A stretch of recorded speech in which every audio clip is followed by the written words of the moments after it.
بسا اوقات بہت سی محنتوں کا نتیجہ انسان دیکھتا ہے کہ ضائع چلا گیا، میں نے 10 سال محنت کی، حاصل کوئی نہیں۔ یہ ثمرات کیا ہے؟ محنتوں کے ثمرات کا ضیاع۔ کوشش آپ نے کی، قسمت کی خوبی دیکھیے، ٹوٹی کہا کمن، 2-4 ہاتھ جب کے لبے باغ میں، بی پریپیئرڈ۔ ایک شاعر کے یہ اشعار ہے، وہ کمیونسٹ تھا، میں نام بھی نہیں لیتا، لیکن یہ کہ یہ اسی انقلابی، چونکہ ان کا بھی ایک انقلابی نظریہ ہے، انقلابی عمل میں یہ سارے مراحل آتے ہیں۔ کوئی سیٹ بیک آیا، فرض کیجئے کوئی ناکامی ہو گئی، تو اپنے ساتھیوں کو دل بندھانے کے لیے یہ فصل امیدوں کی ہمدم اس بار بھی غارت جائے گی، سب محنت صبح و شاموں کی اب کے بھی اکارت جائے گی۔ میرے نبی کے ثمرات کا جو لفظ یہاں آیا ہے، وَنَقْصٍ مِّنَ الْأَمْوَالِ وَالْأَنفُسِ وَالثَّمَرَاتِ، سب محنت صبح و شاموں کی اب کے بھی اکارت جائے گی۔ دھرتی کے کونوں کھدروں میں پھر اپنے لہو کی کھاد بھرو، پھر مٹی سینچو اشکوں سے، پھر اگلی رت کی فکر کرو، پھر اگلی رت کی فکر کرو، جب پھر ایک بار اجڑنا ہے۔ ایک فصل پکی تو بھر پایا، تب تک تو یہی کچھ کرنا ہے۔ ایک مقصد ہے صاحب، یہ انقلاب برپا کر رہا ہے۔ ایک کوشش ناکام ہو جائے کوئی پرواہ نہیں، پھر تیار رہو ناکامی کے لیے۔ ایسا نہ ہو جو انگریزی میں کہتے ہیں hope for the best but be prepared for the worst. ایسا نہ ہو کہ دوسری مرتبہ ناکام ہو کے بددل ہو جاؤ، تمہاری ہمتیں جواب دے جائیں۔ نہیں، پہلے سے تیار رہو کہ دوسری مرتبہ بھی ناکامی آئے تو آئے، لیکن جب تک یہ کامیابی حاصل نہیں ہوگی ہمیں یہ کام کیے تھے۔ دیکھیے سیرت میں آیا کہ نہیں یہ واقعہ؟ بدر میں مسلمانوں کو فتح ہوئی تو احد میں زک پہنچی کہ نہیں؟ 70 صحابہ شہید ہوئے کہ نہیں؟ اگر ان کی ہمتیں جواب دے جاتی تو گاڑی کیسے چلتی آگے؟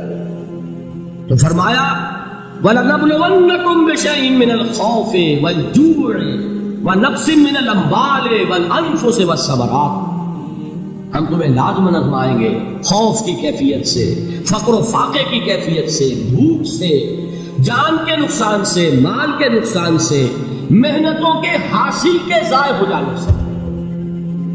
وَبَشِّرِ الصَّابِرِينَ، اور اے نبی بشارت دیجئے صبر کرنے والوں، الَّذِينَ إِذَا أَصَابَتْهُمْ مُصِيبَةٌ، وہ کہ جب ان پر کوئی تکلیف آئے، کوئی مصیبت آئے، کوئی آزمائش آئے، قالوا انا للہ وانا الیہ راجعون، وہ یہ کہے کہ ہم اللہ ہی کے ہیں، اللہ ہی کی طرف لوٹ جانا ہے۔ یہ وہی انداز ہے جو میں نے فارسی کا شعر سنایا تھا آپ کو کہ سر تسلیم خم ہے جو مزاج یار گیا، وہ ہمارا مولا ہے، ہمارا آقا ہے، اگر اسے یہی منظور ہے تو ہمیں بھی یہی منظور ہے۔ میں نے تسلیم و رضا کی بات کی تھی نا، آپ کو کچھ شعر سنائے تھے، ایک شعر اور سنیے، اور یہ کس کا ہے؟ محمد علی جوہر کا۔ ایک مرتبہ جیل گئے، ان کی ایک بیٹی جوان بیمار ہوئی، فوت ہو گئی، باہر چھوڑا انگریز نے، جاؤ بھائی دفن کر دو بیٹی کو۔ دوسری مرتبہ جیل گئے، دوسری جوان بیٹی اسی مرض میں مبتلا ہوئی، اب یہ جیل میں ہے، خبر پہنچی کہ دوسری بیٹی کے اوپر بھی اسی مرض کا حملہ ہوا۔ ایک نظم لکھی ہے جس کا آخری شعر یہ ہے، تیری صحت ہمیں منظور ہے لیکن اس کو نہیں منظور تو پھر ہم کو بھی منظور نہیں۔ یہ ہے، جب تک یہ کیفیت نہ ہو اس میدان میں آدمی ثابت قدم نہیں رہ سکتا کہ میرے رب کو اگر یہ منظور ہے تو یہی مجھے منظور ہے، اور تیری صحت ہمیں چاہیے تو ضرور، لیکن ہمارے رب کو منظور نہیں تو ہمیں بھی منظور۔ راضی برضائے رب۔ وَبَشِّرِ الصَّابِرِينَ الَّذِينَ إِذَا أَصَابَتْهُمْ مُصِيبَةٌ قالوا انا للہ وانا الیہ راجعون، نہ شمد نصیب دشمن کے شمد ہلاک تیغت، سر دوستہ سلامت کے تو خنجر آسمان۔ اولئک علیہم صلوات من ربہم ورحمہ، یہی ہے وہ لوگ جن پر ان کے رب کی طرف سے عنایتیں ہیں اور رحمتیں ہیں، واولئک ھم المہتدون، اور یہی ہے وہ لوگ جو کامیاب ہونے والے ہیں، ہدایت پانے والے، ہدایت یافتہ۔ اسی سورہ بقرہ میں ذرا آگے چل کر، یہ تو ہے 20واں رکوع، 19واں رکوع، 21ویں رکوع کی پہلی آیت ہے، لیس البر ان تولوا وجوہکم قبل المشرق والمغرب ولكن البر من آمن بالله واليوم الآخر والملائكة والكتاب والنبيين وآتى المال على حبه ذوي القربى واليتامى والمساكين وابن السبيل والسائلين وفي الرقاب وأقام الصلاة وآتى الزكاة والموفون بعهدهم إذا عاهدوا والصابرين في البأساء والضراء وحين البأس. اب یہ آیت جو ہے سورۃ العصر میں جو مضامین آئے تھے سارے اس میں موجود ہیں. وہاں ایمان کا لفظ آیا, یہاں 5 ایمانیات کی تفصیل آ گئی, اعمال کی تفصیل آئی, اور آخری بات وہاں کیا ہے وتواصوا بالصبر, اور یہاں کیا ہے والصابرین فی البأساء والضراء وحین البأس, اور صبر کرنے والے. اصل نیکی ان کی ہے جو صبر کرے, کس میں؟ جنگ کے وقت, ذرائے, باسائے. باسا کہتے ہیں فقر اور فاقہ. واحد آئے گا باس تو اس کے معنی جنگ, اور باسا جمع میں آئے گا تو فاقہ, فقر, بھوک. اور ذرائے جسمانی تکلیف, ضرر, جسمانی تکلیفوں میں صبر کرنے والے, فقر اور فاقے میں صبر کرنے والے, اور جنگ کے وقت صبر کرنے والے. اولئک الذین صدقوا واولئک هم المتقون. یہ ہے وہ لوگ جو صبر کرنے والے ہیں, یہ ہے جو سچے ہیں, جو اپنے دعوے میں نیکی کے اور ایمان کے ثابت ہیں, اور یہی وہ لوگ ہیں جو متقی.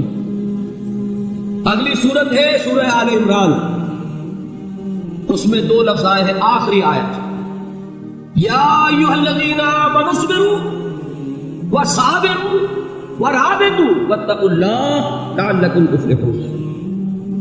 دیکھیے یہاں صبر اور صابر جو تعلق جہد اور جہاد کا ہے وہی ہے صبر اور مصابرت. صبر ایک طرفہ عمل ہے, آپ جھیل رہے, برداشت کر رہے ہیں. صبر علی المعصیہ, صبر علی الطاعہ, صبر علی الابتلاء, یہ سب کیا ہے صبر. اور مصابرت کیا ہے صبر کا صبر سے مقابلہ. یہ سورہ آل عمران, اب وقت نہیں ہے, میں آپ کو سناتا اللہ تعالیٰ نے کیسے کیسے مسلمانوں سے کہا, مسلمانوں تمہیں سچ پہنچی ہے تو انہیں بھی تو پہنچی تھی. ان کے 70 نہیں مارے گئے تھے بدر میں, ان کے حوصلے جو ہیں وہ تو پست نہیں ہوئے, وہ اگلے سال آ گئے تم پر چڑھائی کر کے. تم کیوں اتنا برا مان رہے ہو, تمہارے دل اتنے زخمی کیوں ہو گئے؟ تمہیں تکلیف پہنچتی ہے تو انہیں بھی پہنچتی ہے. اپنی غیرت جو ہے ہمیں ذرا اس کا جائزہ لینا چاہیے. لوگ باطل نظریات کے لیے کتنی قربانیاں دے رہے ہیں, لوگ باطل چیزوں کے فروغ کے لیے کتنی محنتیں کر رہے ہیں. جیسا کہ میں نے ابھی کہا تھا, اسی غیرت کو چیلنج کرنے کے لیے, ذرا آپ کی حمیت دینی کو جوش دلانے کے لیے. قادیانی نوجوان کتنی تعداد میں اپنے آپ کو دین کے لیے وقف کرتا ہے, اور آپ کتنے نوجوان ہیں جو اپنے آپ کو دین کے لیے وقف کرتے ہیں, اور وہ کھاتے پیتے گھرانوں کے لوگ. یہ نہیں ہے کہ اگر کوئی اور کام نہیں کر سکتا تو پھر یہ ہے کہ وہ دین کے کام میں لگتا ہے. باصلاحیت لوگ, کھاتے پیتے لوگ, ذہنی استعداد رکھنے والے لوگ, اونچے گھرانوں کے لوگ, وہ وقت کریں اپنے آپ کو دین کے لیے. اس کے بغیر کیسے باہر آ جائے گی, کیسے عورت آ جائے گی؟ تو دنیا میں باطل نظریات والے جو ہیں, یہ بات کہی گئی ہے مسلمانوں, تم اگر توحید کے لیے لڑ رہے ہو, دیکھتے نہیں ابو جہل کو, اس نے گردن کٹوائی ہے شرک کے لیے, شرک کے لیے گردن کٹوائے, اور تم توحید کے لیے گردن کٹوانے کو تیار ہو. اس نے گردن کٹوائی کہ نہیں کٹوائی, اور کس طرح کٹوائی ہے؟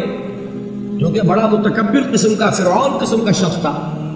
جب گردن کاٹنے لگے تو کہتا ہے ذرا نیچے سے کاٹنا, تاکہ جب تم نیزے کے اوپر چڑھاؤ میرے سر کو تو اونچا نظر آئے, معلوم ہو سردار کا سر. وہ بدبخت مرتے ہوئے بھی جو اس کی کیفیت تھی نا, اس کو ذہن میں رکھی. تو یہ اس لوگوں نے قربانیاں دی, جانے دی.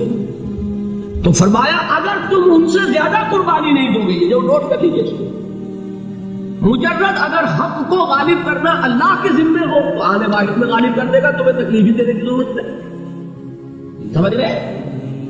کیا اللہ کے مقابلے میں کوئی باطل کی طاقت ٹھہر سکتی ہے؟ یہ تمہارے ایمان کا امتحان ہے, یہ تمہارے خلوص کی آزمائش ہے, یہ تمہارے امتحان کا ثبوت درکار ہے کہ اللہ تعالیٰ دیکھنا چاہتا ہے تم اس کے لیے اپنی جانیں قربان کرنے کو تیار ہو کہ نہیں, تم اس کے لیے تن من دل لگانے کو تیار ہو کہ نہیں. اور یہ جان لو کہ اگر کفار اور مشرکین اور ملحدین اور باطل نظریات والے وہ جو کچھ قربانیاں اپنے باطل نظریات کے لیے دے رہے ہیں ان سے زیادہ اگر تم نہیں دو گے تو حق غالب نہیں ہوگا. انہوں نے جو صبر کیا ہے اپنے باطل نظریات پر، اگر تم اس سے زیادہ صبر کا ثبوت نہیں دو گے اپنے اس حق پر تو حق غالب نہیں ہوگا. اس لیے فرمایا یا ایھا الذین آمنوا اصبروا وصابروا، نہ صرف یہ کہ صبر کرو بلکہ صبر میں اپنے دشمنوں سے آگے نکلو، ان کے صبر سے بڑھ کر صبر کرو. ورابطوا، مرابطہ کہتے ہیں چوکس رہنا، ہوشیار، پہرا دو، ایسا نہ ہو کہ دشمن جو ہے غفلت میں تمہارے اوپر کوئی حملہ جو ہے کر بیٹھے. واتقوا اللہ، اور اللہ کا تقوی اختیار کرو لعلکم تفلحون، تاکہ تم فلاح پاؤ.